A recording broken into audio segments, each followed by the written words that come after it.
Hello বন্ধুরা, কেমন আছো তোমরা সবাই? আশা করছি সবাই খুব ভালো আছো।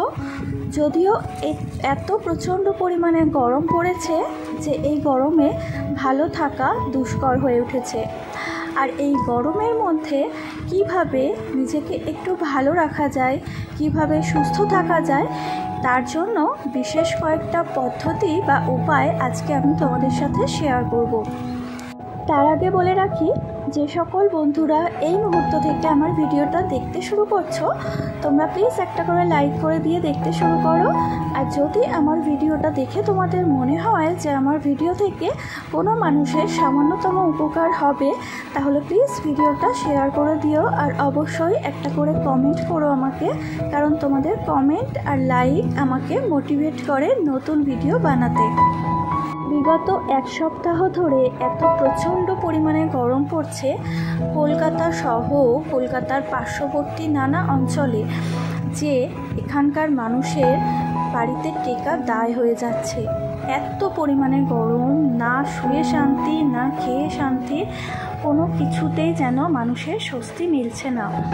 আর এই প্রচণ্ড পরিমাণে গরমের হাত থেকে রেহাই পাওয়ার জন্য বেশ কয়েকটা উপায় আমি আজকে তোমাদের সাথে শেয়ার করব। বন্ধুরা, আমরা বেশিরভাগ মানুষই মধ্যবিত্ত পরিবার থেকে বা নিম্ন মধ্যবিত্ত পরিবার থেকে বিলং করি। তো যেহেতু আমাদের অনেকের ঘরেই এসি নেই, এই গরমের সময় আমাদের নিজেদেরকে টিকিয়ে রাখা খুব দায় হয়ে যাচ্ছে। প্রকৃতির ক্ষতি না করে ঘর ঠান্ডা রাখার বেশ কয়েকটা উপায় আজকে আমি তোমাদের সাথে শেয়ার করব। সেগুলোর মধ্যে প্রথম যে উপায়টা, সেটা হলো, আগেকার দিনে মানুষ বাড়ির জানালায় খসখস টাঙিয়ে রাখত, কিন্তু এখন তো এই জিনিসটা দেখাই যায় না। সেই জন্য খসখসের বিকল্প হিসাবে যদি তোমরা মোটা চাদর ভালো করে ভিজিয়ে নিয়ে সেই চাদরটা একটু জলটা চেপে নিগড়ে জানালায় ঝুলিয়ে রাখো, তাহলে দেখবে পাখার যে হাওয়া সেটা এই চাদরের মধ্যে ধাক্কা লেগে ঠান্ডা বাতাস পুরো ঘরেতে ছড়াবে। দ্বিতীয় উপায় হলো, বেলা 10টার পর জানলা পুরোপুরিভাবে বন্ধ করে মোটা পর্দা টাঙিয়ে দিতে হবে। এতে করে ঘর কিছুটা অন্ধকার হবে ঠিকই, কিন্তু ঘরের তাপমাত্রা অনেকটাই কমবে। তৃতীয় যে উপায়টা বলবো, সেটা হলো, এক গামলা জলের মধ্যে বেশ কয়েকটা বরফের টুকরো নিয়ে দুপুরবেলাতে, যে সময় তাপমাত্রাটা বেশি হয়, সেই সময় পাখার নিচে রেখে দিতে হবে। এতে করে জলের মধ্যে বাতাস লেগে ঠান্ডা বাতাস সারা ঘরময় ছড়াবে। 4 নম্বর যে উপায়টা আমি বলবো, সেটা হলো, ঘরের মধ্যে একটা দড়ি টাঙিয়ে তার মধ্যে শাড়ি, চাদর, এই ধরনের কাপড় ভিজিয়ে টাঙিয়ে দিতে হবে। এতে করে ঘরের মধ্যে আর্দ্রতা বজায় থাকবে, ঘরের বাতাস অনেকটাই ঠান্ডা থাকবে। 5 নম্বর যে উপায়টা বলবো, সেটা হলো, দুপুরবেলার পর থেকে ছাদের গরমটা ঘরে নেমে ঘর প্রচণ্ড পরিমাণে গরম করে দেয়।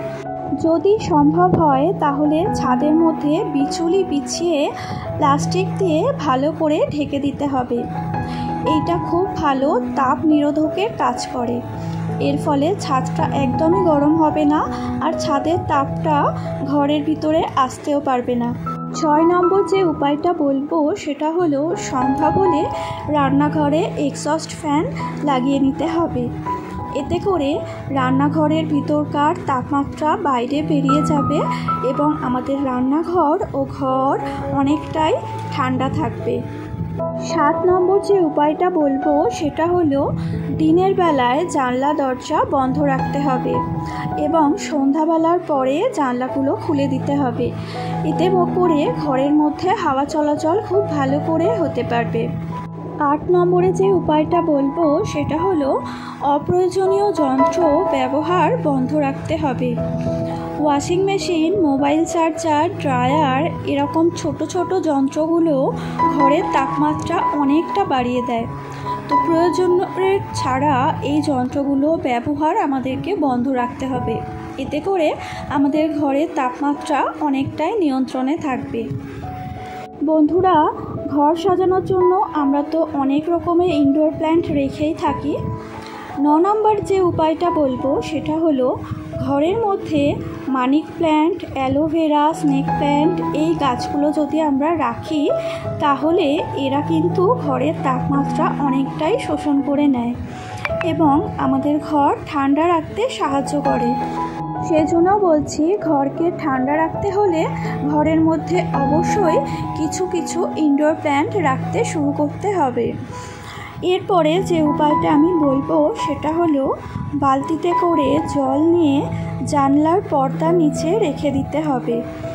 পর্দাটা বালতির জলে ডুবিয়ে দিয়ে পাখা চালিয়ে দিলেই পাখার ঠান্ডা বাতাস এসে পর্দায় লেগে পুরো ঘরটাকে ঠান্ডা করবে। এতে করে ঘরের তাপমাত্রা অনেকটাই নিয়ন্ত্রণে থাকবে, পুরো ঘরটা ঠান্ডা থাকবে। বন্ধুরা, গরমের সময় ফ্রিজটা একটা খুবই দরকারি জিনিস, সেটা আমিও জানি। গরমের সময় ফ্রিজের ব্যবহারটাও আমাদের অনেকটাই বেড়ে যায়, কিন্তু এই ফ্রিজের দরজাটা বারবার খোলা পড়া করলে ফ্রিজের যন্ত্রাংশের উপরে একটা চাপ পড়ে এবং এর ফলে ঘরের মধ্যে তাপমাত্রা অনেকটাই বেড়ে যায়।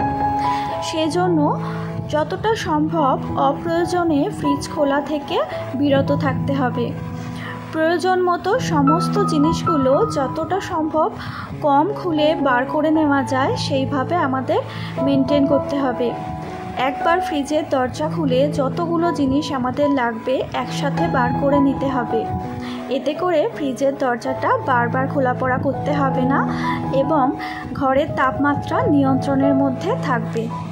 এত গরমে না খেয়ে শান্তি, না ঘুমিয়ে শান্তি।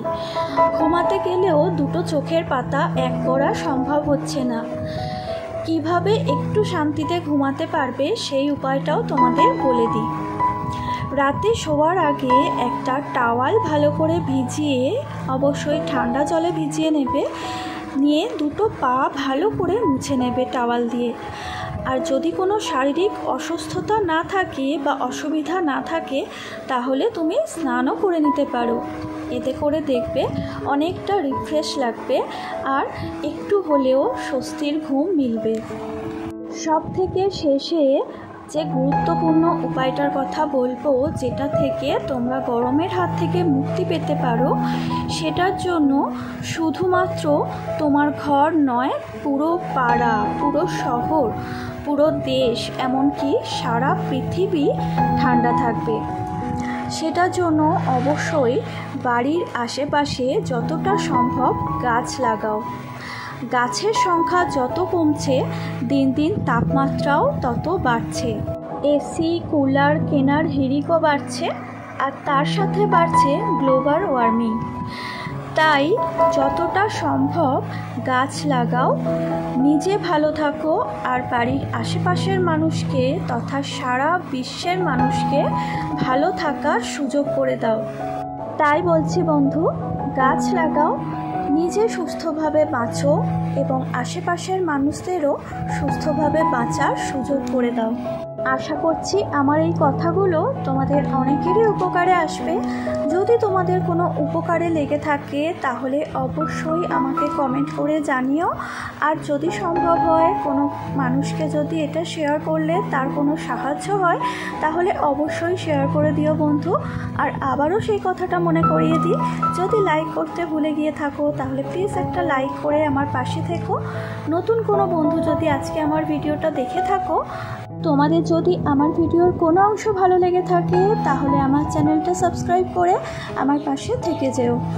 অলরেডি যে সমস্ত বন্ধুরা আমার চ্যানেল সাবস্ক্রাইব করে আমার পাশে রয়েছে তোমাদের সবাইকে অনেক অনেক ভালোবাসা। তো চলো, আজকের ব্লগটা আর বেশি বড় করলাম না, এখানেই শেষ করলাম। সব শেষে আরও একটা কথা বলি, এই গরমের মধ্যে নিজেকে সুস্থ রাখার জন্য প্রচুর পরিমাণে জল খাও। তো চলো, সবাই খুব ভালো থেকো, সুস্থ থেকো। দেখা হচ্ছে তোমাদের সাথে আবার আমার পরবর্তী ব্লগে। টাটা।